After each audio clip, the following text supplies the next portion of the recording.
All right. Good morning, everybody. My name is Tim Stewart. I am president at Visual Decisions. I'm here today to talk about Industry 4.0 and how you map the value from those activities into the income statement and balance sheet of your company. So with that, just to cover a couple of logistics, if you have any comments or questions, please put them into the Q&A. And please feel free to reach out afterwards and ask me any specific questions that you have that you want to direct just to me. So with that, I'll go ahead and get started.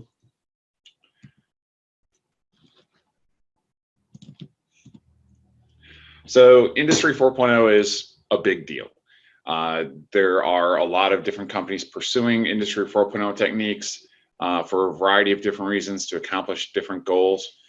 And if we look at the number of devices that are being put out in manufacturing and the amount of data that's being pulled in from manufacturing, it is a massive investment on the part of these companies. And so if we look at some of the statistics around the number of companies that are doing this and so forth, over 60% have active pilots going with Industry 4.0 initiatives, and over 75% actually expect to invest in IoT and other Industry 4.0 technologies. And so if we look at that, we can look at this McKinsey study that looked at what are the value drivers and what companies typically achieve in different areas of these different value drivers. And this was great, but it suffers from the same problem that I see with a lot of different vendors in the field, as well as the different consulting companies, which is it doesn't really apply to your company. So when McKinsey comes out and says that you can save you can achieve a 30 to 50% reduction of total machine downtime, that's great. That's not really based on you. That's based on clients that they've worked with, companies that they've talked to in terms of different studies that have been done and so forth. And it doesn't necessarily apply to your company. It's not driving down into what are the things that are preventing you from reducing your downtime currently. It's not looking at your specific situation. It's just saying that in general, Industry 4.0 can achieve a 30 to 50% reduction in downtime. And when you talk to solution vendors in the space, you'll get very much the same answer. They might take it as specific as saying, can you let us know, what your inventory levels are, et cetera. And they may calculate a value proposition that looks like it's actually specific for your company, but they're still using just industry averages, or, typically with our customers, we've been able to achieve about a 30% reduction. So we're just going to say that same thing for you. And that doesn't really work. It's not accurate at all, really. And so this allows, this makes people think that, there's not really a good payback here, or, it's not meeting expectations, or a lot of different things. And creating the project plan like that in the first place, or creating the project payback like that in the first place, doesn't really give you a good sense of here are the different things that we need to put in place. And so what we try to do is approach this with a lot more rigor, and that's what we'll talk about from here on out. So when we approach companies and talk to them about doing an Industry 4.0 implementation, we look at this path to success. And there's really 5 parts of it. I'm not going to get into details on the whole thing today. I'm really going to focus on the first piece. And if you think way back to Stephen Covey and 7 Habits of Highly Effective People and so forth, the first step was to begin with the end in mind. And we feel that same way about projects in general. You have to have a clear problem statement. You have to have a clear idea of where you're going with this, what you're trying to achieve. And so mapping out that vision is, that critical first step that has to take place. And so that's where we'll focus our time here today. So in the process of creating value maps, we take a 6-step process. And the first step that we take is to identify a top-down benefits case. And what we really start with there is kind of one of 2 frameworks that we work with. One is looking at the operational metrics and how we can improve those operational metrics. And the other one is really starting from the financial statements of the company and working from there. For the moment, we'll stick with the operational metrics. And so for something like throughput, if you could, if you could make more, you could sell more. In that case, there's a tremendous value statement around being able to increase the throughput. So then what we do is we try to drive into, what are the impediments to that performance? What are those first level or proximate causes that you're not able to, get as much product out the door as you would like? Then for each one of those different impediments, what we try to do is we try to drive down into what are the actual root causes for that. And we have built up tremendous surveys and questionnaires and detailed processes to walk through and identify what those root causes are for a number of different operational and financial metrics. So at this point, we've driven down, we've figured out, what are the root causes of that lack of performance. And we try to assign, some level of a ratio of how much that individual item is preventing, the performance at that top level. And what that enables us to do is, as we look at those root causes, we can map those to what are some enablers that can be provided through Industry 4.0 or other means. And those enablers could be technology, they could be process change, they could be training or cultural changes. But those are things that are specific actions that are specific enablers that are going to address those individual root causes. So that we're mapping this for your company to those individual items. Then what we're going to do is we're going to look at what are the key capabilities that we can build within your organization based on those enablers. And this is where I like to use an example of a Fitbit. I've been carrying a Fitbit around for 6 or 7 years now, and I've probably gained about 20 pounds during that time. And the reason is that I haven't really been listening to it. I haven't been doing what it tells me to do. And so it hasn't provided any value to me. It's the same thing on the manufacturing floor. Implementing these technologies, implementing these solutions and so forth won't make any difference if people still behave the same way tomorrow that they behave today. Just like I won't lose weight if I don't exercise more and change my diet. You won't make your manufacturing process more efficient if you just put sensors and charts and graphs and things like that out there.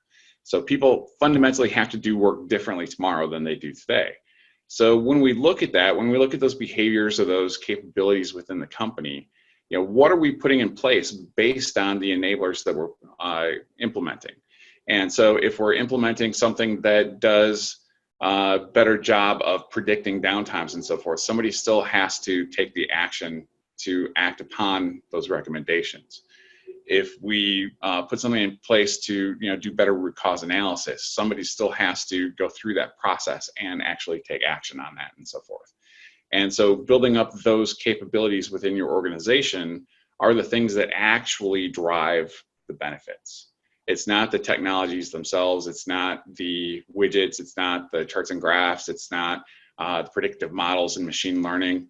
It's really those actions, it's those different capabilities that you build within your organization that drive the benefits. And so that's what we feel is the actual critical step in making this whole thing work. So just to give you a sense of how this looks from a real customer example, the font size is kept small to protect the innocent. And what we do is we go through this analysis. In this particular case, we were looking at total cost of quality. And we started off with an estimate of how big that bucket was. What was the total cost of quality for the company? And that's a discussion all on its own, but we identify a lot of different impacts that quality has on the financial statements of the company, and therefore try to look at a comprehensive cost of quality within the organization. And from there we start to drill down into what are the primary drivers behind those quality issues, and from there drilling down back into the actual root causes of those quality issues on the shop floor. And as you can see down below, what we've done is we've put together a form where we go through very detailed analysis and basically score different capabilities within the company, and look at the different things that are in place and can be done today, and what that measures up against should be capable within a world-class organization. And so based on those gaps, we can look at what are the specific enablers that we can put in place to address those gaps. And then we can build back up from there into what are the capabilities, and just drive that into the improvements that we believe can be made to the total cost of quality. So from there, I'm going to walk through just a very, very, very simplified example of how this analysis works, just so you can get a feel for it. And again, this is tremendously simplified. This would be much, much more in depth and rigorous in a real example, but walking through some of the top level operational metrics that we can look at: time to market, reduce costs, improve quality, increase revenues, and so forth. And let's pick on that last one, or first one on the chart, increase revenues. How can we increase revenues through operations? One way is if we're in an environment where if we could make more, we could sell more, then just by improving the throughput, we can actually increase our revenues. And so drilling into that a little bit further, there are a variety of different things that we can improve throughput. We could build a new plant, we could buy another company, we could buy more machines for our existing facilities and so forth, or we can look at how do we make our existing equipment more effective. And so when we look at making that existing equipment more effective, we can look at things like unplanned downtime, planned downtime, material stockouts, and there's a whole list of other things. And normally in an investigation, we would go much further than this to say, okay, why do we have as much unplanned downtime as we do? Drill down several more reasons of asking why until we get to the actual root causes of the process. But let's just work with unplanned downtime at this level in this example. And within there, we can look at things that we can put in place as enablers to address that unplanned downtime. And again, we would be much more specific than this, but from a process change point of view, we can look at things like TPM, total productive maintenance, root cause analysis, and driving data-driven decision-making capabilities in the organization. We can look at OEE data collection so that we can look at all of the events that are happening on this equipment. Why does it go down? When does it go down? How long does it go down for? What are the mean time between failures?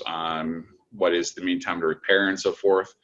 And then we can get into predictive capabilities as well, where we're doing predictive maintenance, predictive tooling, and using machine learning and AI applications in order to be able to drive better maintenance and tooling consumption.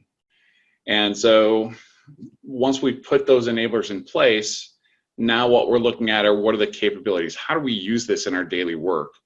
And we come from a lean manufacturing background, and so part of our focus is on standard work, not just on the shop floor, but really standard work for leaders as well.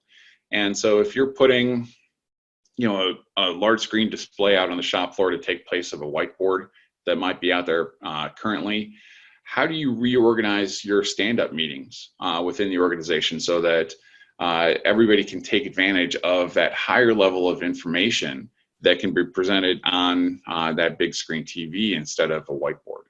And how do you make that interactive so that you don't lose that knowledge gained by people by maintaining the information that's there? And so there's a lot of different nuances within that that actually drive behaviors of people that then drive the actual outcomes, which is the actual impact on the financial statements of the company. That's why you're doing this in the first place. And so once we get to that point, we have a number of very detailed spreadsheets that generate those calculations based on whether we think we can have a high, medium, or low impact, or an impact of 1 through 10 on those different root causes that are then mapped back to the size of the opportunity on a percentage basis. And so based on that overall impact, we can look at what are the increases in capacity, the decreases in cost of quality, and a variety of different items like that. So once we go through this for all of those different top level operational metrics or financial buckets, what we're going to end up with is a whole set of different root causes that are impeding performance. And we have a whole set of different enablers that are going to be potentials for addressing those different root causes. And as we look at those together, that creates a product or a project portfolio for us of what is it that we should be implementing, what order should we implement them in order to get the biggest benefit for the organization, and then what are the interdependencies and so forth that really will drive success, and make sure that you have the basics in place before you try to put in the things that are dependent upon that. And then also, how do we work the culture and the standard work for the organization and so forth, so that that can all tie together. And so once you've done this analysis in the different areas, tying those together creates that project portfolio and a prioritized list of those projects. Now, once you have all this in place, what you really want to be able to do is to both realize and sustain those improvements. And so when you look at how you actually do that, how do you measure your success as you go along, and then how do you sustain those gains so that you don't have the backsliding that's very typical in this type of a project? Part of that we have found very successful is to implement what we call daily variable cost management. And the idea behind this is that if you are tracking all of the materials flowing through, if you're tracking the assets and looking at all of the asset uptime, downtime, the production on those assets and so forth, if you're looking at the people within the plant, the movement of the people, what their activities are and so forth, you basically have a direct measure in detail on a second-by-second basis of all of the direct costs within the organization. And so you can see in real time that buildup throughout the day of where I'm varying from my standards. And so by having that level of detail, you can actually see what my baseline is when I get started. As I start to make improvements and so forth, as I start to snap on some of these additional capabilities and so forth, I can see what that impact is. And if I don't see an impact, then whatever I just did wasn't successful. If I did see that impact, now I know on a daily basis how to alarm if I don't reach that goal. And so the daily variable cost management is not only something that helps you identify whether you are winning or losing, but then also gives you diagnostics into what might be backsliding, what isn't reaching as high as we thought it would based on the changes that we make. So at this point, I have a number of slides that are on the operational metrics and on the financial metrics. I'm going to go through these pretty quickly so that I can wrap up on time. I encourage everybody to reach out to me if you have questions about the details of how we get into these different metrics and get down to the lower levels of them. I'm available by phone and email at which are given at the end of the slide. So operational metrics, we've talked about some of them already, but some of the key ones that we see being impacted by Industry 4.0, total cost of quality, throughput, maintenance and tooling costs, inventory levels, time to market, new revenue streams, risk reduction, and regulatory compliance.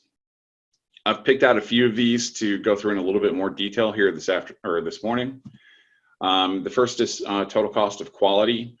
When we look at total cost of quality, there's an internal and an external cost of quality, and usually for most companies, the most important thing is avoiding that external cost of quality. So you don't want to allow escapes out to your customers where you have your quality defects showing up in your delivered product.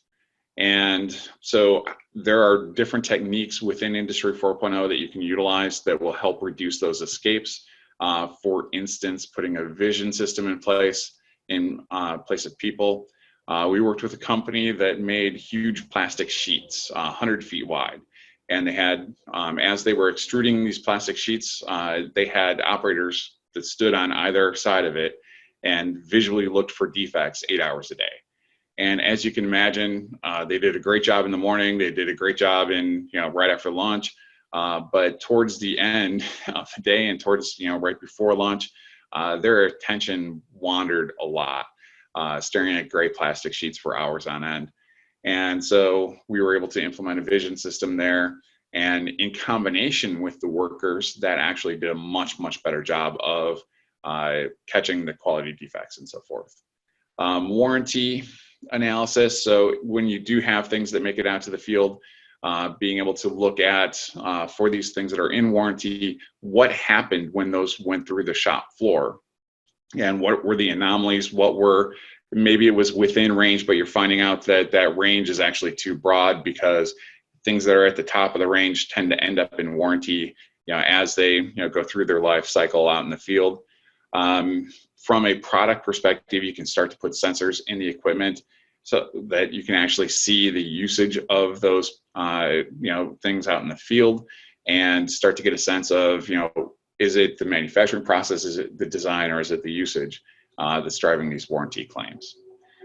From an internal cost of quality, it's about variability reduction.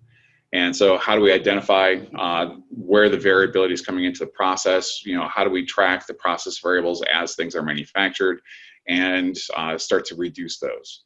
And whether that's driven by the machine, whether that's man, method, et cetera, how can we identify and eliminate those causes of variation?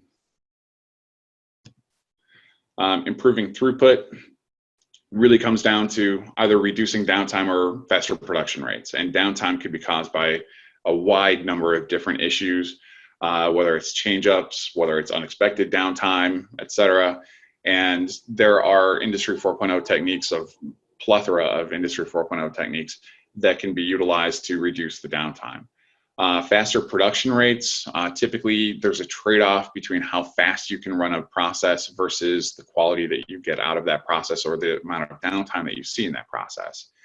And so we can perform a design of experiments, looking at the details of that process and the impact of those faster rates, and identify what are the gating factors or the limiting factors, and how we can either eliminate or mitigate those factors that are limiting the speed. Reducing maintenance and tooling costs. One example that I'll dive into a little bit of detail here is a tooling dilemma. And so I've got a customer that has a grinding process, and they spend hundreds of thousands of dollars a year changing out these grinding wheels. And the problem that they have is that there's two types of error here. If you take the grinding wheels off too soon, you're spending more money on either buying new grinding wheels or refurbishing those grinding wheels. And if you take them off too late, you're producing bad parts, and the bad parts aren't caught for multiple operations downstream. Plus, you may not catch everything and send some defects to the customer. And so you've got this dilemma where you're either spending too much on tooling, or you're spending too much, or you have too many quality issues. And so what we're putting in place is real-time tracking of the process variables. Things like current and other, more other detailed process variables that allow us to actually identify the signals coming from the machine that tell us when those grinding wheels need to be replaced. and do a much better job of looking at the actual end of life process as opposed to just predicting after 50,000 pieces we should change this out.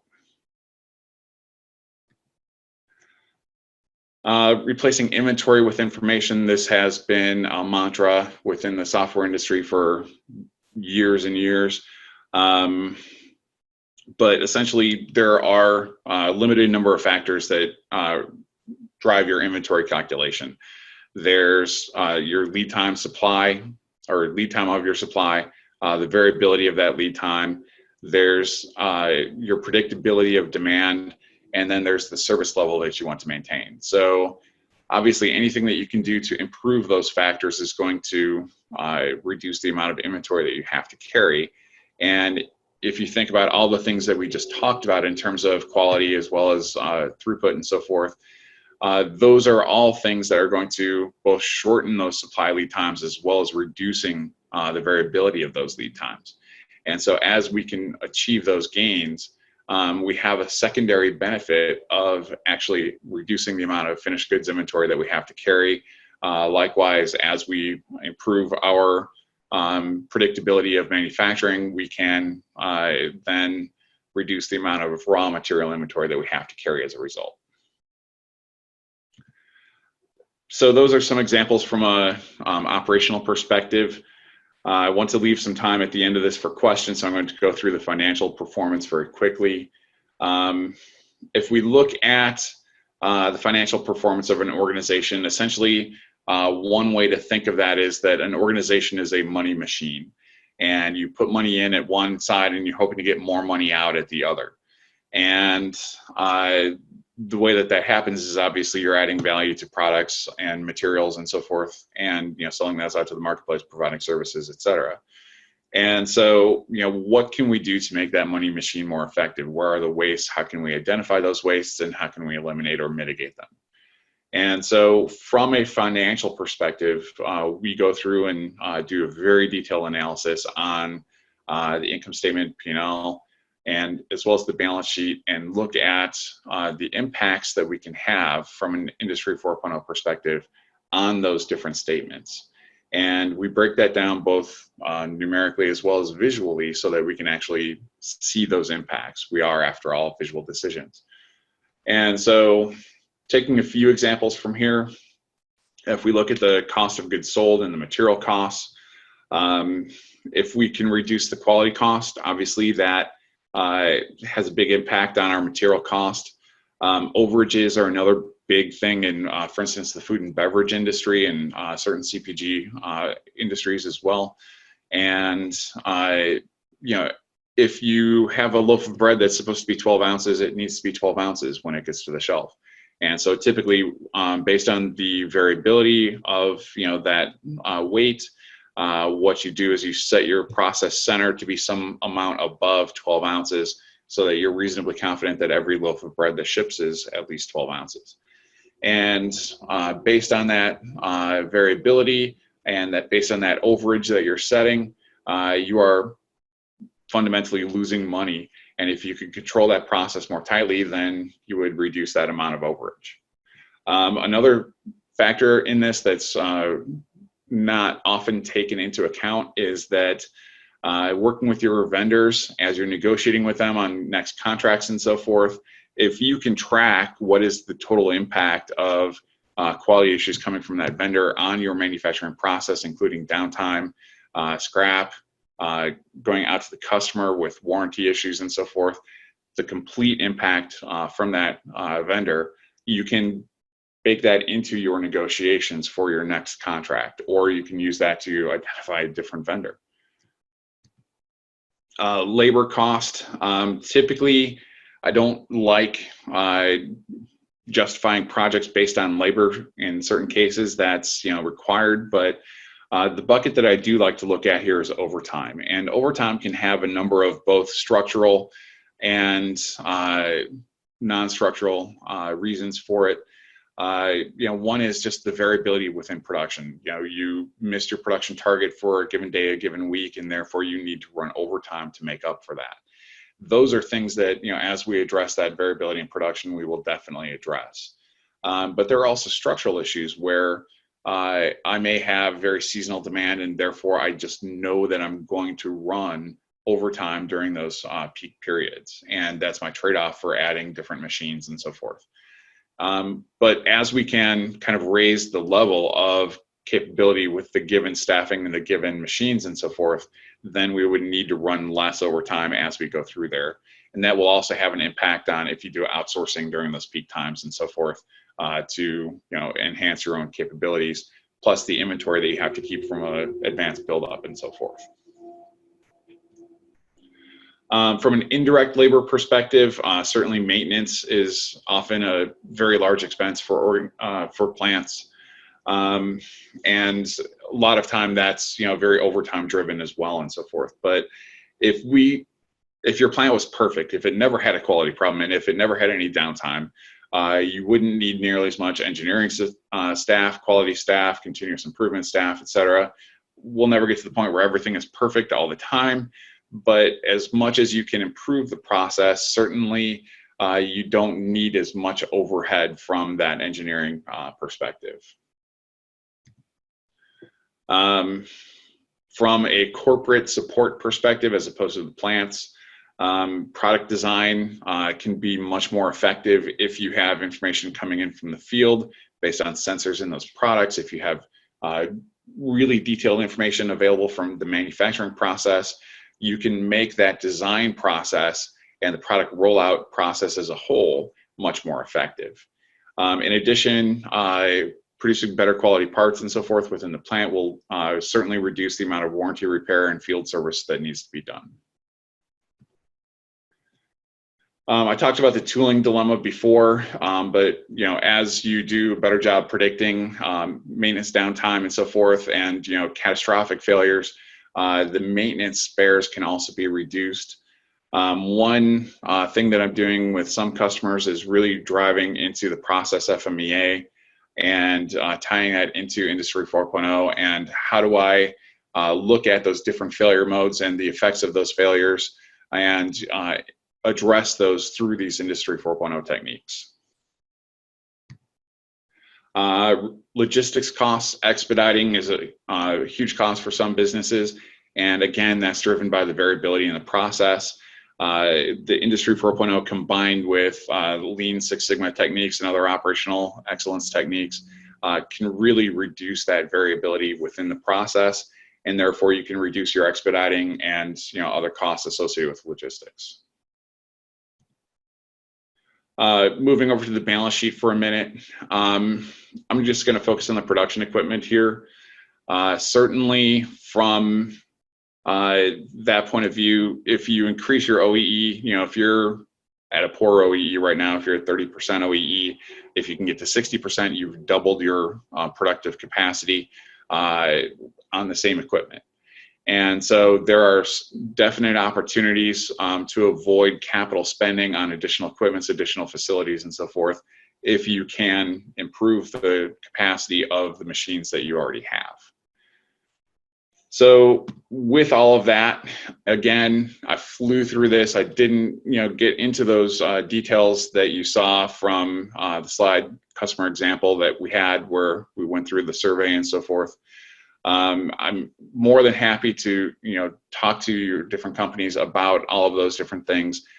Please reach out to me at either tim@visualdecisions.com or just give me a call at 630-957-8096. Typically what we'll do is we'll have some initial conversations, find out where you're at, what your interests are, etc., and then we can do an opportunity assessment. Those can range from a high level kind of 1 or 2 day engagement where we come out and we talk to people and just do that first level analysis at a very high level, or getting into that detail depending on the size of your organization can take anywhere between 2 to 4 weeks. And so that's typically how we get started. If you have additional questions or comments, please either put them into the chat right now or follow up with me individually. I see one question in the chat. Diane, thank you for the comment on the presentation. In terms of the tool that we use to measure and monitor the daily process variance, that can be driven based on what is there at the company. So we're somewhat agnostic in the tool sets that we utilize. For instance, we work with BI solutions from Tableau, Microsoft, Click, etc. And we can work with those to pull information from a variety of different data sources, aggregate that together, and then look at that information in very nicely formatted ways as well as very visual ways. The source data itself will come from a number of different sources, and no company has the exact same set of solutions in place.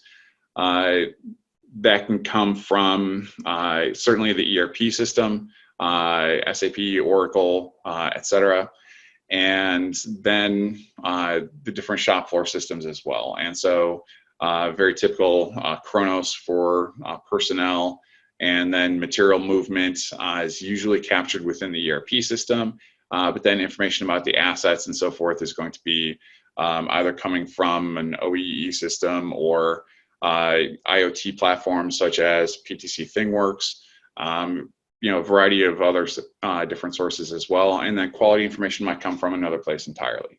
And so it's usually a blending of those different sources, and that's why we utilize some of the BI tools to aggregate that information and put it within a single context. Just as an example there, we did a project with a customer in the firearms industry where we were asked to create a report for the total cost of quality in the organization, and we were assured by the IT department that all the information was in SAP. Well, as we started looking through it, we found that there were different SPC systems that we wanted to pull information from. There were laboratory systems, gauging systems. There were testing results on their firing range, a number of different places where we wanted to pull quality data. In the end, we found actually in 7 plants, we found 57 different systems for quality alone that we wanted to pull information from. And then if you think about production data itself is quality, because if you have something that goes wrong out in the field or whatever, and you want to know what's going on, you want to see the testing data, but you also want to see those, production parameters and production variables as it passed through the machine. So that can be a very complex picture, but it is definitely possible the data is there if you implement these systems in Industry 4.0. Does anybody else have any questions? Please either put them into the Q&A or follow up with me directly.